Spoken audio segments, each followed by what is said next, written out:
It's April 10th. We're alone together. We're on the Corona Challenge meditations, and we were talking about resilience, not getting your foot stuck on the gas, not having your gas and your brake going on at the same time, but being able to easily turn on the gas and then coast and then brake and then slow start and accelerate again, and being able to be really fluent. And I'm talking about your nervous system. Many of us feel a little overloaded. I've actually talked to a number of people who are really grateful for this particular long, elongated stop or pause that we're experiencing. And some of us really are used to going really fast and spending a lot of time checking things off our to-do list. And this is a great opportunity to put things on your to-be list, whether it's to be more present, to be more grateful, to be more connected, to be more honest with yourself and others, to be more creative, to be more connected to nature, to be more self-aware, to be more of a meditator. So I'm so happy you're here. I'm going to invite anyone who would like to say hello to go ahead and put a little hello in the chat box. There are over 30 of us right now, and I know some of you might be new to meditation. And so I'm excited about that. I like to treat everyone as if, excuse me, they're a beginner, because I like to be a beginner. I like to see the world with the eyes of a child, and meditation will do that. It'll make you more childlike, not necessarily childish, but it will help you to be a little more engaged and hoping for magic, hoping for magic. This is a time when miracles abound. This is in the Jewish tradition, Passover, where the miracle of Moses parting the seas was essential for the escape of Israelites out of Egypt and out of slavery. It is the time, it's Passover, it's the Last Supper today on Good Friday, and it's also a time of miracles of Jesus rising from the dead on Easter. And, you know, for me, it's just a time of miracles because I'm so happy to be able to be alive and be breathing and to enjoy this beautiful life. I mean, a whole lot of stuff has to come together for us to be alive and well today. I was reading, I have a book of poems that I collect, and I want to share this one with you. It's, I've heard it before, and maybe you have too. And so I'm going to listen to it with a beginner's mind, and I suggest you do this, or read it with the beginner's mind, and I suggest you listen to it with it. See if it rings true for you. It's a message from the Hopi elders. As some of you know, I lived in Sedona, Arizona for 17 years, land of the Hopi. Hopi tend to be very peaceful and reverent. Now they've got these reservations that are the Navajo and the Hopi, and they're together, but they're two distinctly different tribes. And this is the Hopi elders' message. There's a river flowing now very fast. It is so great and so swift that there are those who will be afraid. They will try to hold on to the shore. They will feel they are being torn apart, and they will suffer greatly. Know that the river has its destination. The elders say we must let go of the shore, push off into the middle of the river, keep our eyes open and our heads above water. And I say, see who is there with you and celebrate. At this time in history, we are to take nothing personally, least of all ourselves. For the moment that we do, our spiritual growth and journey comes to a halt. The time of the lone wolf is over. Gather yourselves. Banish the word struggle from your attitude and vocabulary. All that we do now must be done in a sacred manner and in celebration. We are the ones we have been waiting for. So what does that look like for you? What is that personal struggle? You know, my friends, my Jewish friends tell me that when Moses parted the sea and they got to escape slavery, that some of them wanted to go back, right? Some of them wanted to go back because that struggle was familiar, that enslavement was familiar. And some of us want to go back to our normal because that worry, that stress, that too much on the to-do list was familiar. And so how can we be more comfortable in this moment? How can we create resilience with contentment and comfort, and to banish the word struggle? I just wanted to point out something in there that I thought was very interesting. Somebody said once, one of my teachers said, you know, the next Buddha, I actually think it might have been the Dalai Lama, but I'm not sure, so don't quote me. But I do know what they said. The next Buddha isn't going to be a person. It's going to be a community. And so maybe we're it. We've always talked about those three jewels in this survival of this time and the expansion of our spiritual life. And those three jewels, or those three treasures, are: one, the practice that connects you deeply to that light within; two, wisdom, wherever you get it, whether it's from the Hopi elders or the Bible, wherever it may be; and three, the Sangha, the community of practice. And though your faces change every time I'm on here with the meditation, there's some of you come, some of you don't, some of you are new today, some of you have been coming every day. You're still the community. Where this is the community, and you belong here. And I belong with you, you belong with each other. And this is the community that supports you, even though you might not see it.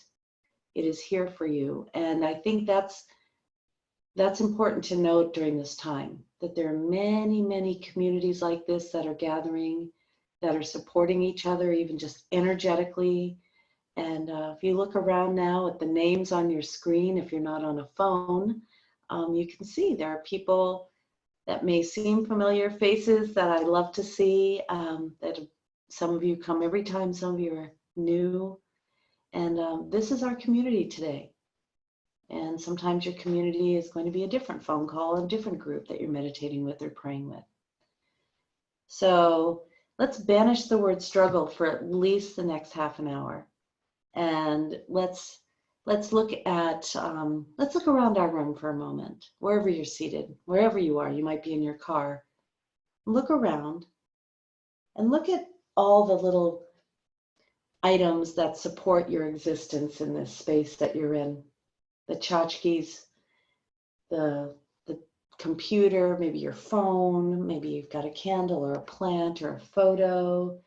Maybe you have a couple of nice sayings around you to remind you. For me, I have visualize yourself at peace. I have a reminder to be creative. And I have a really beautiful saying from Teresa of Avila. Here, I don't know if you can see it, but it says, love is always stirring and thinking about what it will do. It cannot contain itself. Gives me great faith, great hope. So find items around your room and don't struggle to find them. Just let them come into your awareness and see if you can meet them with appreciation. Meeting everything with this attitude of gratitude, whatever it may be. And don't forget to look down. Maybe it's your floor or your rug or your chair or the socks on your feet. You can look up. Start to appreciate even the windows in your room, if you have them, or the drapes over them, or the light switch. Starting to look at everything with the eyes of love and appreciation. It's a habit you can create. So banishing the word struggle and moving into the world of appreciation. Moving away from the idea that everything's happening to you and considering that everything is happening for your benefit. And one way to do that is to alleviate the stress in your nervous system, that's for sure.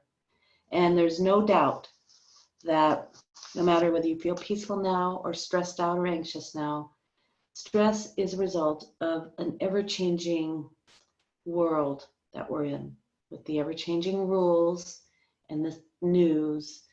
And so that can create that element of feeling like you have to brace yourself. So for the next 15 minutes, we're going to meditate. I'm going to suggest that anytime you notice that you're fighting against yourself or the experience, or even tensing up a little bit, to take some deeper breaths and to see if you can purposely relax your body and let go of any even unconscious holding. I hold in my hips and my feet. Sometimes I hold it in my shoulders or my tummy.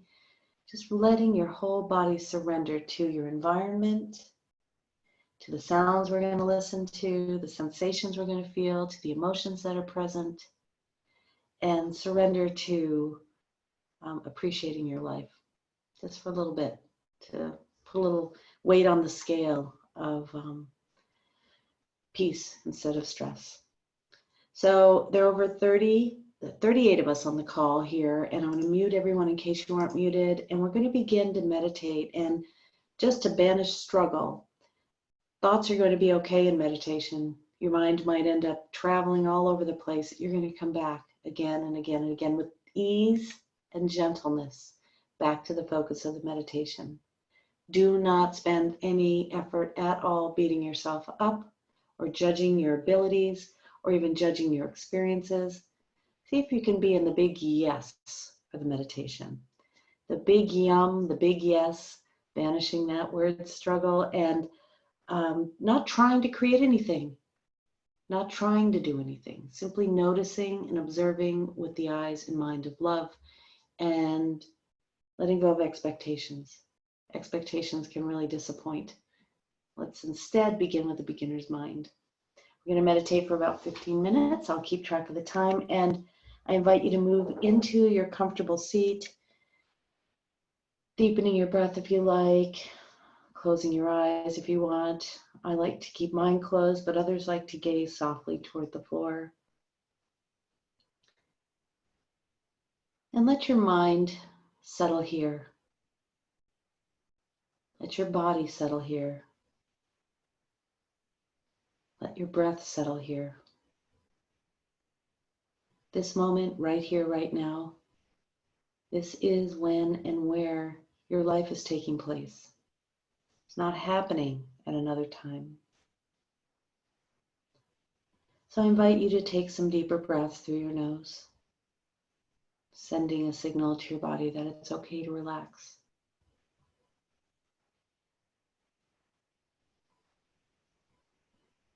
Ideally breathing in and out deeply and fully, even letting your belly relax.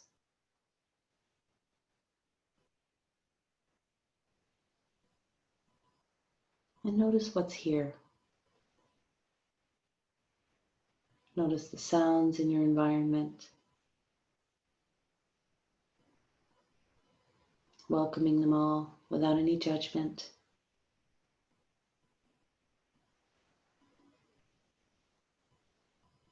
Noticing the sensations in your body, welcoming them all without any judgment.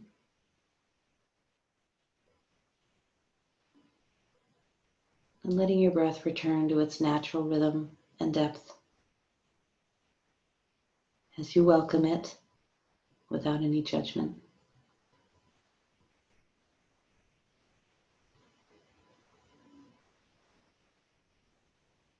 Appreciating everything in this moment. The ability to sit, the ability to breathe, the ability to hear. You might even see the light through your eyelids. The ability to taste, the ability to smell,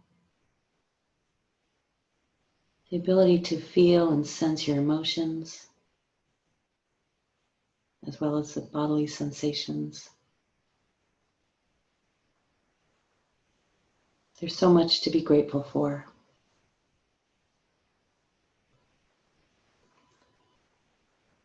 Ask yourself the question, what am I grateful for? And then on the screen of your awareness or in your mind, simply let whatever arises arise and meet each impression or thought with the attitude of gratitude and maybe even with the words, thank you. We'll practice this for a few minutes. I'll keep track of the time.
And now we'll practice a simple breath awareness technique.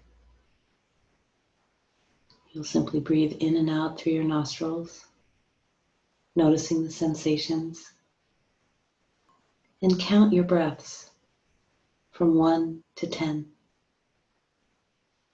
You can choose to count both the inhale and the exhale, or simply the inhale or the exhale.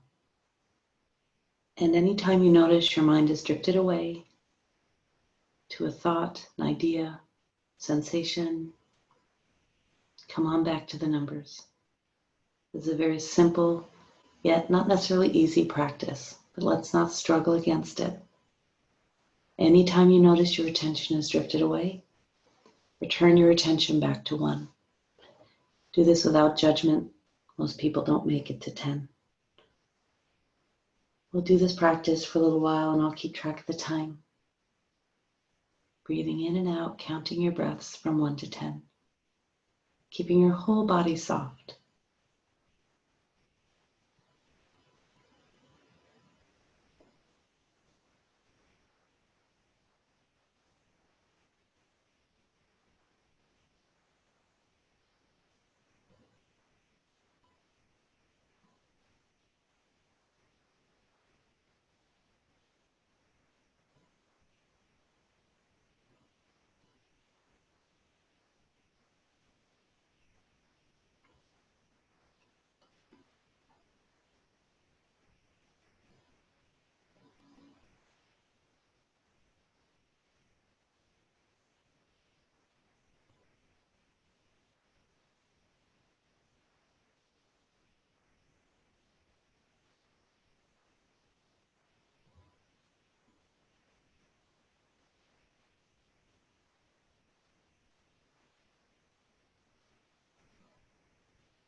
You're doing it correctly as long as you're being nice to yourself. And you keep on coming back, starting at 1 during any interruption, and then letting go of expectations.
And keeping your eyes closed, you can stop the counting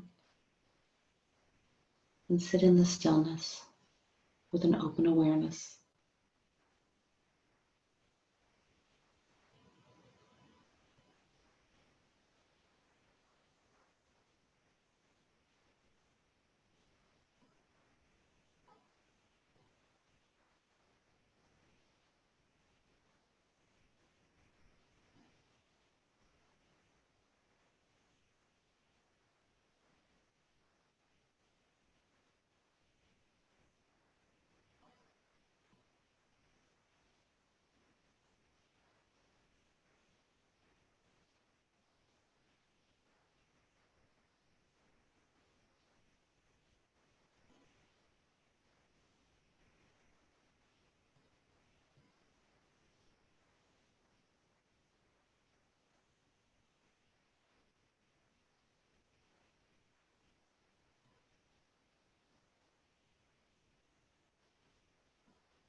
So keeping your eyes closed, I'm going to sound the bell as we're coming out of meditation.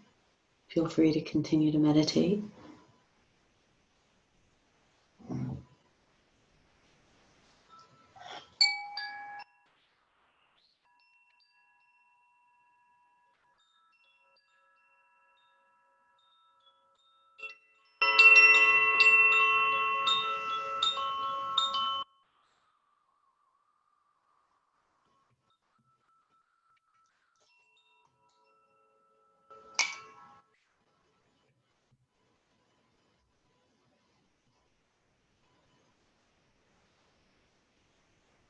It's always important to come out of meditation slowly.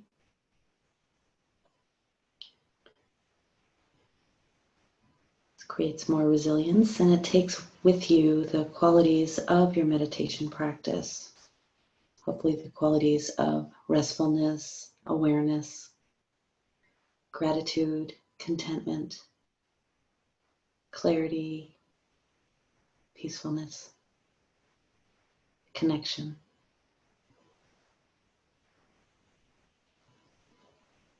You can deepen your breath if you like with your eyes open. I'm sorry, closed. My eyes are closed. And take a few moments before opening your eyes. Deepening your breath or stretching into the space around you. Putting on your goggles of gratefulness before you open your eyes. I like to keep my eyes closed and then open them slowly, first with a downward gaze.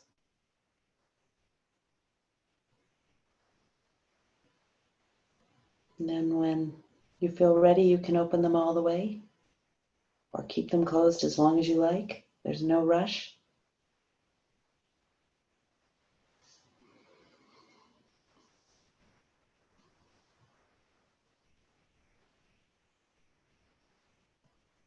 I like to end my meditation by putting my hands together in the Anjali Mudra, hands together like in prayer, and my thumbs on the breastbone. Bowing to that part of me which is always content, always clear, always light-filled, always love, always grateful. The same as in you, the love that lives through you as you. And honoring each one of us as we stepped into this great river together. The river's rushing very fast. We want to hold on, but we have to surrender to the next destination, the next moment, with clarity, awareness, resilience, gratitude.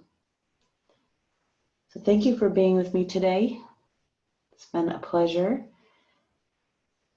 I know some of you still want to meditate. That's that Zen meditation. You can go to a monastery and do that for hours on end if you want. That's what I did without moving. And it's usually followed by a walking meditation. So I invite you to do that on your own, walking mindfully, really consciously with each step, maybe even just gazing towards the ground and tuning in the body sensations and sounds and the way the body moves, the micro movements of the balance. And wherever you're walking, just imagine that you are the the object of the big subject of God, or the big subject of love, or the big subject of this universal creativity. And you could walk and know that you're loved, just for fun, by the wind, by the darkness, by the light, by the ground, by the space, by the air. How about that? That's a good practice. You know, you're worthy of being here, just like anyone else. So would anyone like to share how they're doing right now? Are you still meditating? That practice can be frustrating if you're trying to get to 10. It really separates the goal setters from the people who are just happy doing it.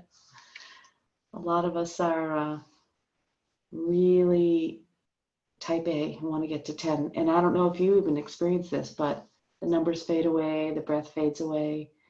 You're still on 1. Can't remember what else. Sometimes you get to 20 and that wasn't the instruction. So have you noticed any of that? Oh my goodness. Would anyone? Oh, we got a lot of chats in the chat box here. Let's see here. Sarah. Hi. Hi, it's Lee from Hey, Sedona. Lee.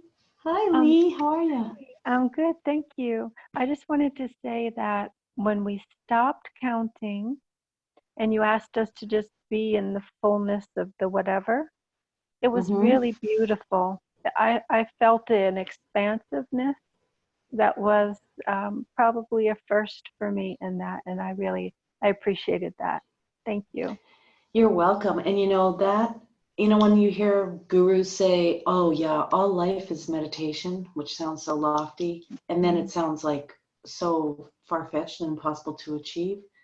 That's because when we start with that focused attention like we did, breath and counting, sometimes the breath's just not enough for people. So when you do that and then you let it all go, there's just this sweet, expanded awareness. It's called open awareness. It's a type of meditation.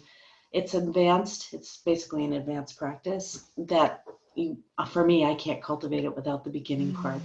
But yeah, it is when someone says all life is meditation, that is the way we would move through it. Wow, so that was beautiful. Thank you. You're welcome. Thanks for pointing it out. Yeah. Would anyone else like to share? Somebody said they started over on 1 about 4 times. Well, that's not that many. It could be a whole lot more.